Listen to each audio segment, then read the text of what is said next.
Welcome to Spotlight. I'm Liz Waid. And I'm Ryan Geertsma.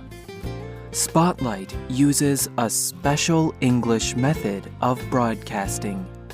It is easier for people to understand, no matter where in the world they live.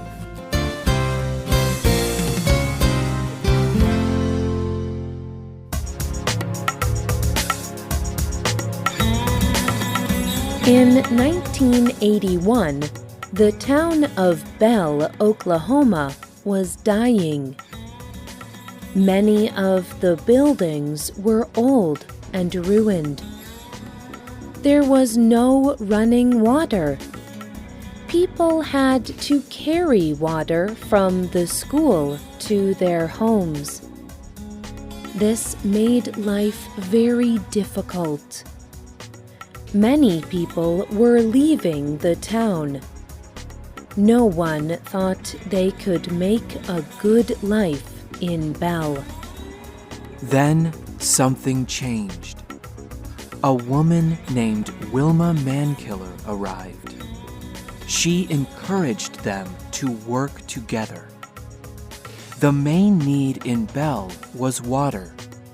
But to get water, the community needed to build a pipeline. They needed to place long pipes under the ground. The pipes would carry water into Bell. Usually, big machines dig and place the pipes. This costs a lot of money.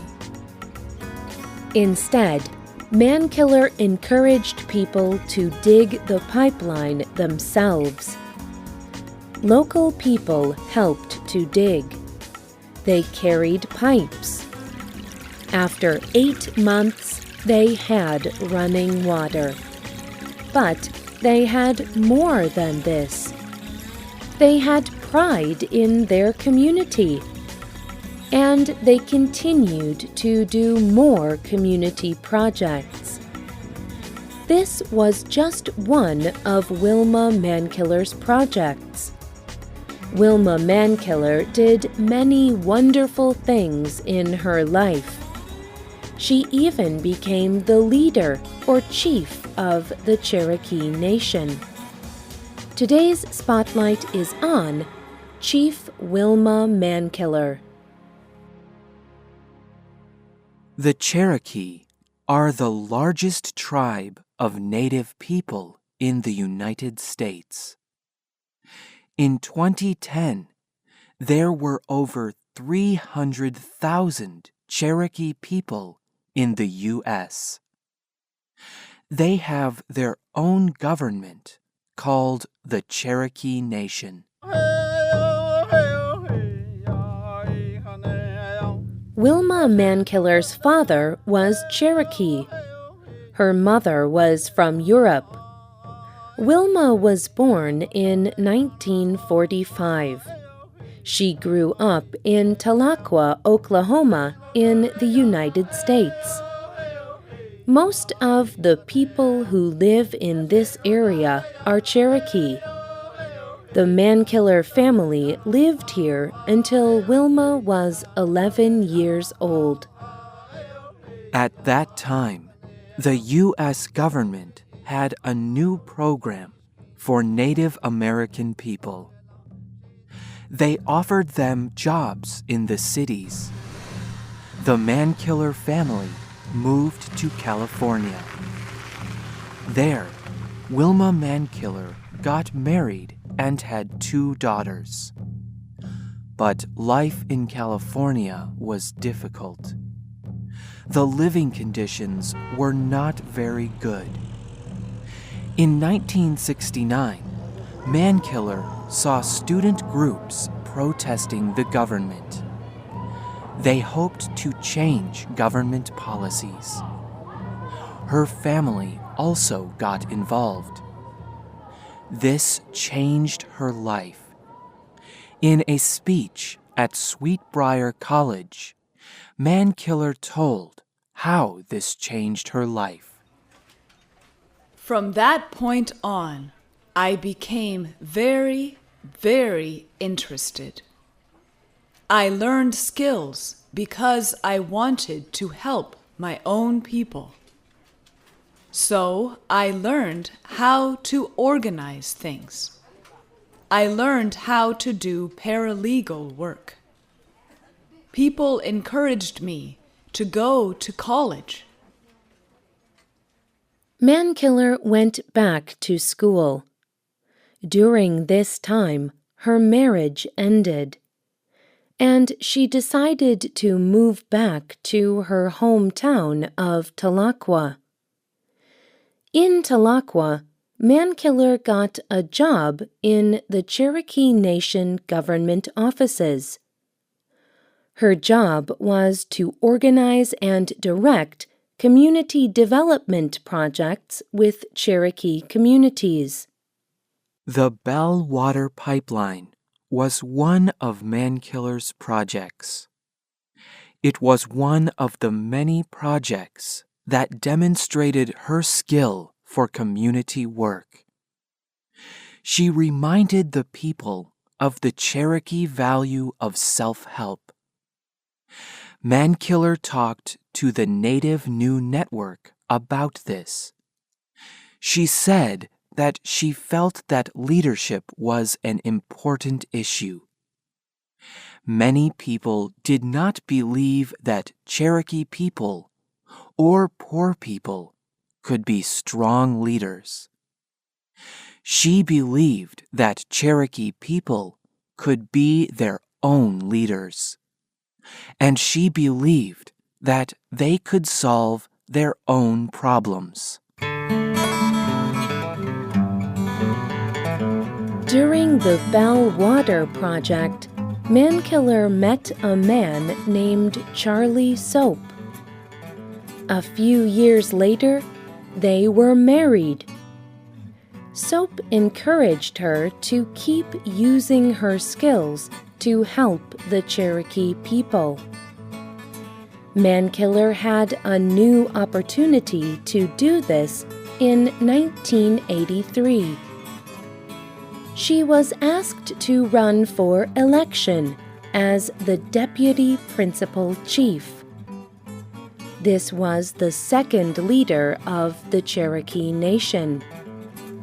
No woman had ever had such a high position in the Cherokee Nation.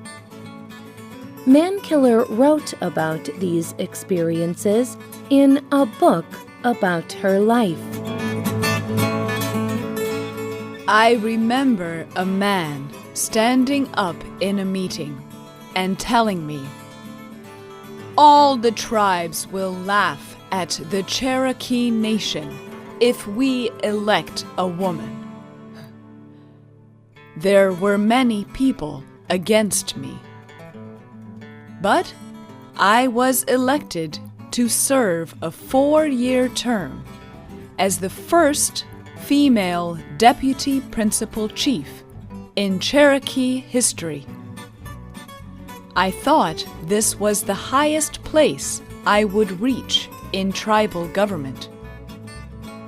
But I was elected to serve as Principal Chief in 1987.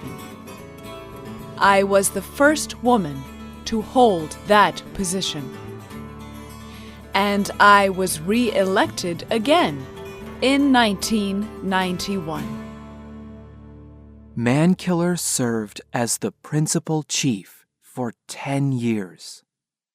She faced many difficulties in both her personal life and her career. But Mankiller never gave up. She believed in the strength of the Cherokee people. In a speech, she used the word tenacious. She believed that her people would not stop. They were determined. She said, "Our people are very tenacious, and it was that tenacity that I saw as a strength we could build on. Another positive thing I saw was our attention to culture and history and heritage. Another thing I saw was great leadership in our communities. The other thing I saw, which is, I think, one of the single most important things that we continue to have as Native people, and that is a sense of interdependence. Interdependence is also the reason most people will remember Mankiller. She taught people to depend on each other, to work together, and help themselves. Mankiller died of cancer in 2010. Chad Smith, then chief of the Cherokee Nation, said this about Wilma Mankiller.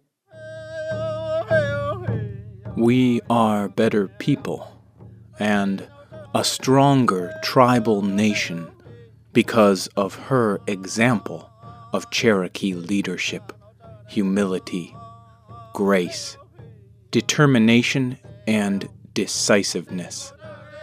When we become discouraged, we will be encouraged by remembering how Wilma continued on through so many trials and difficulties. Charlie Soap is also honoring Mankiller's work. He is helping to make a film about Mankiller's life. In an interview about this film, he explains why she is so important to the Cherokee people. I think it is important to remember her. When she was gone, so many people told me how they looked up to her.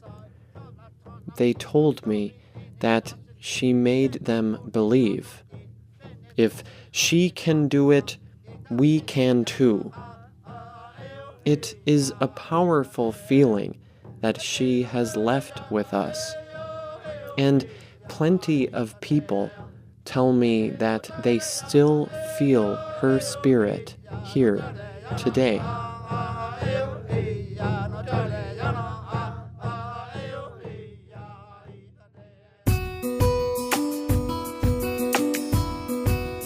The writer of this program was Rena Dam. The producer was Luke Haley. The voices you heard were from the United States. All quotes were adapted for this program and voiced by Spotlight. You can find our programs on the internet at www.radioenglish.net. This program is called Chief Wilma Mankiller. We hope you can join us again for the next Spotlight program. Goodbye.